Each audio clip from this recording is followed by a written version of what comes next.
Hey everyone, and welcome back. Now today I want to talk about Jasmy and how I think a lot of the risks that we're seeing being posed by AI, Jasmy can actually help solve or at least help mitigate and address. So before we get into talking further about that, I do want to start with looking at the Jasmy daily chart. If you're anything like me, we can't just not go a day without looking at the Jasmy chart, because what fun would that be? So as we can see, I'm keeping my lines drawn that I've been over on the past couple of videos, just so we can kind of see how it's playing out. What we can see is it does seem to have kind of bounced off this line that I drew pretty nicely, and it's starting to head back up. What I would imagine, kind of based on what we've talked about in previous videos, is it'll probably move around, do stuff, or maybe not do stuff. But realistically, there's not really a whole lot to pay attention to until we start bouncing up against this trend line, coming down against this trend line, or possibly if we break through this, checking out this trend line. So those are kind of the things that I'm looking for. Right now, things are just kind of playing within the structure that we've already kind of drawn out. So there's not a whole lot interesting going on with the chart, other than it's kind of just doing its thing. It's overall, we're still in a pretty fear-based market. It is Bitcoin season. I think Bitcoin is going to be showing a lot of the more flashier moves before we see anything ridiculous from alts. So, overall, I think everything's playing out pretty well. Nothing too much, at least in my mind, to be concerned of. If anything, I actually think Jasmy's held fairly well overall in this market. So I am pretty pleased about that. But anyway, let's move into the how it works of kind of the Jasmy ecosystem. So in one of my prior videos, I did go over how the personal data locker works specifically. So I'm not going to go too much into detail with this. If you're interested, just check out that previous video. I will kind of give a quick glance over just in case you hadn't seen that previous video, and then we'll kind of continue through to all of the other components of the Jasmy ecosystem. So first off, you've got a personal data locker. This is essentially where you can both input and then control all of the data that you are contributing to the ecosystem. This is also where if somebody wanted to essentially approach you about using some of your data, you could, essentially they would offer to use your data from you, and they would pay you in the Jasmy token. And then after that, you could either accept or decline whether you wanted that to happen or not. So that's essentially kind of a quick and dirty version of what the personal data locker is. Moving on, we'll look at the secure knowledge communicator. Now, as it says here, this is the platform's core service that allows us to achieve data democratization by controlling, managing, and tracing our own personal data by ourselves. So essentially what this means is this is like the decentralized authentication center for IoT data that Jasmy is looking to provide. This is how they distribute the system, and they keep it essentially out of being like a centralized data warehouse, effectively like data brokers are. So moving on past that, we have the Smart Guardian. Now this is something that is, I think, going to be very core when it comes to the IoT network itself, because this is essentially allows the easy and secure registration of IoT devices on the distributed network, and at the same time it creates an environment that can only be used by the owner of the devices. So effectively what this does is it will allow a user to register a device within the Jasmy network. So Jasmy is aware of the fact that there is this device contributing data, but it doesn't actually allow anybody to see the data that it is producing. It just knows and validates that it is actually there producing data. And if they want to use some of that, then they need to go pay for it, essentially. So after that, then we've got, essentially the solution of the data management. They're kind of, I guess, future-proofing or looking forward into the future of what this means. And so we can see, it says, as the number of IoT devices increases, manufacturers from a wide variety of industries, including home appliance, housing, energy suppliers, and telecommunication companies, are accelerating their businesses to realize smart home devices. After that, we got, data generated from network-enabled domestic devices is customized by users according to their own lifestyle, including shopping, childcare, nursing, and working environment. So ultimately, and then it continues to go on about explaining essentially what this means, but I'll consolidate what this means into what they're trying to do is they're trying to get a network or develop a network that is very flexible in terms of the devices that can be used, and then allow people to collect data on those devices. Now, this is important because it allows better insights into what the users of these devices are doing and how they're being used. The goal is to maintain privacy in a certain respect, but also, the value from these devices are actually very useful. As I explained in a previous video, those video doorbells they're, using the data from these to help, maybe create an AI software that increases the, the hit rate of package detection, or maybe it will recognize your face and not alert you when it sees you because you obviously know you're at your front door, things like that. Those are the types of things where, potentially people could gain some meaningful data off of.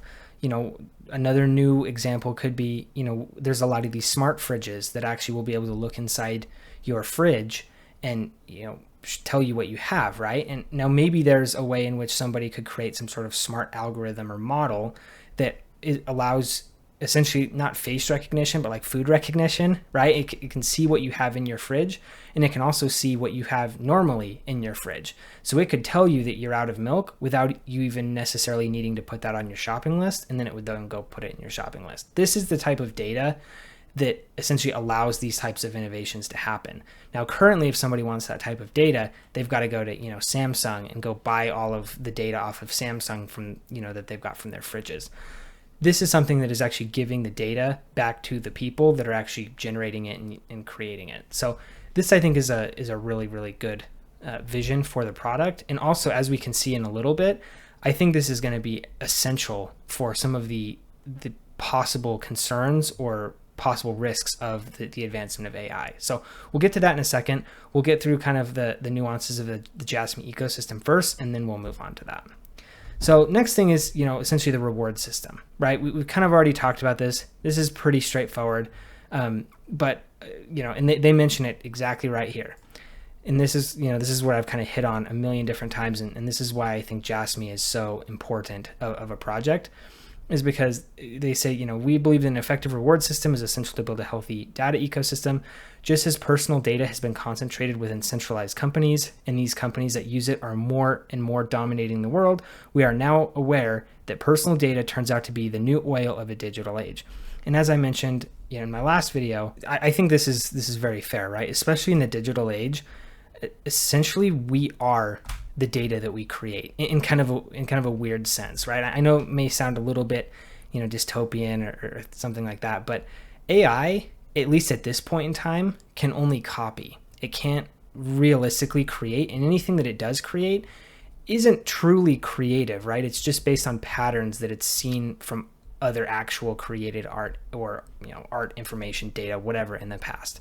So this is something where you kind of have to take this step further and be like, okay, well, who are we without our data? And I would say, at least in the digital age, probably not much, because really everything that happens online can be traced back to what we are and who we do. And something that I think is very powerful with data, and this is why I think they're very correct in identifying that it is the new oil of the digital age, is because there's a lot of things, I think people are aware of this, but maybe people weren't aware of how true this is that people are they're very habits-based people, right? And so this is something where, if you have the data where you can start to extrapolate some of these patterns that maybe we don't even realize that we do, like that's extremely powerful, because then you can pull on these patterns and these, potential aptitudes that the people might be looking for without them even knowing that it's happening. And that is incredibly powerful. So at least giving the flexibility or power of this back into a decentralized network instead of one company, government, organization, whatever you want to call it, I think is very powerful, and it's actually essential for some of these, maybe further future crazy dystopian AI futures from happening. So the last two things we've got payment services, and same thing. Payment services is very straightforward. You have your information in your data locker. Somebody wants your information in your data locker. They essentially offer to pay you for it, and you can either say yes or no. And I mean, that's pretty much it. After that, we've got this Jasmy Secure PC. This is essentially how people can transmit and access the data, right? So Jasmy Secure PC can provide enterprises with access control and security of access programs at the network boundary as enterprise remote office security escort. So this allows you to keep your data safe, essentially. That's really just what this is. It controls where the data goes, how it's being used. I'm not super technical when it comes to this type of stuff, but I'm guessing maybe this might even allow the control of not allowing people to take your data off of the Jasmy ecosystem and essentially creating like a black market for this data. I mean, we already have a black market for this data. They're called data brokers. But I mean, I think that might be kind of what they're going for here. But like I said, I'm not super technical, so I don't know that for certain. So the last thing I want to get into is this is an article posted by Forbes, and we can see it's the 15 biggest risks of artificial intelligence. A lot of these are going to be things that most of us are probably aware of, but I figured it would be worth kind of talking over them, at least in very high level, to see kind of what this looks like. So first, lack of transparency. Obviously, Jasmy, I think, helps fix this because it is on the blockchain. We can't necessarily see the specific data going into it, but we can at least get a good sense of like where the data is coming from, the sample size, all of this different type of stuff. Next thing we've got is bias and discrimination. Again, same type of thing. You know, I would imagine that there will be a level of transparency to kind of at least make sure that something's not, you know, too biased or discriminatory, or if it is, it should be at least somewhat easy to tell why or how that was. After that, we got privacy concerns. Again, same thing. You know, this personal data locker is really interesting because what I think it will allow is it will allow privacy, but also transparency, which maybe seems like an oxymoron. But if you think about it, if I have a personal data locker, maybe you can see that, like, maybe you can't see that this is Cade's data locker, right? But you can see this is the data locker who belongs to somebody, and this is the type of stuff that they do. Maybe here's some very basic, like, demographic information about them, and this is essentially kind of the data that they produce. So I think that would be pretty good. Ethical dilemmas. This is something you're not, I think, really ever going to be fully able to mitigate, but I do think decentralized does help mitigate this, because if somebody's going to be doing something ethically questionable, it'll be pretty much out in the open and fairly easy to see if it's decentralized. If it's centralized, we have no idea. I mean, like with Google or OpenAI or Microsoft or, you know, Meta, any of these people that are making their like centralized AI, like we have no idea the data that they're feeding. We have no idea what biases they're putting into the AI model, if they're putting any. We have no idea any of that because we just can't see. So security risks, obviously we just went over that. Jasmy does a great job of like keeping security. Concentration of power, I mean, that's the whole point of decentralized. Dependence on AI, this is something that I think is just going to happen regardless, and that's not something that can be fully mitigated, whether you go centralized or decentralized. Job displacement. Now, this is something that I want to talk a little bit further about, because with job displacement, I do think there is a potential concern there. But again, if we essentially are the data that we produce, we may lose our jobs in a sense. But who knows? Maybe at some point, and I don't know that I like this reality, but it could be a reality that we go down. Maybe we just are the data that we produce, and the data that we produce is the value that we get paid for. Maybe we don't even have a full-time job. It's just, we just get paid to like do things. And that's, that the things that we are doing is the data that's valuable. Like I said, I don't think I really like that outcome, but it could be, it could be an outcome. Economic inequality, same type of thing. Everybody is a person. Everybody produces the same amount of data.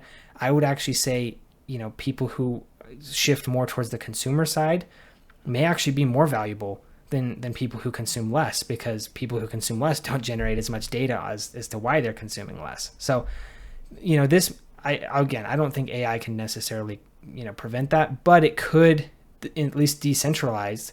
It will help, because right now people are still paying for all this data. It just goes to data brokers, not us. So, that's lame. Some of these, we can see legal, lost human connection, AI arms race, all this type of stuff, unintended existential risk, all this type of stuff, I think is a little bit more, it's just kind of AI overall. I don't think centralized versus decentralized. Misinformation, decentralized may help with a little bit just because it's more open source. But I think a lot of this other stuff that's just AI in general. I don't know that there's a way to really combat against that. So anyway, hopefully you enjoyed the information in this video, and you got a better understanding of Jasmy as we went over kind of the nuances to their ecosystem and how it breaks down, and also how Jasmy realistically could help very much prevent a lot of these somewhat dystopian AI outcomes that we can dream up, and I'm guarantee we've all have read articles about them. So anyway, if you did enjoy the video, please do like and subscribe. Also, leave me a comment as well. I do read all my comments. I am trying to get to 100 subscribers by the end of September. It would really help me out. But yeah, if you found the information valuable, I really do appreciate feedback and any engagement that you want to provide. Otherwise, thanks for watching, and we'll see you in the next video.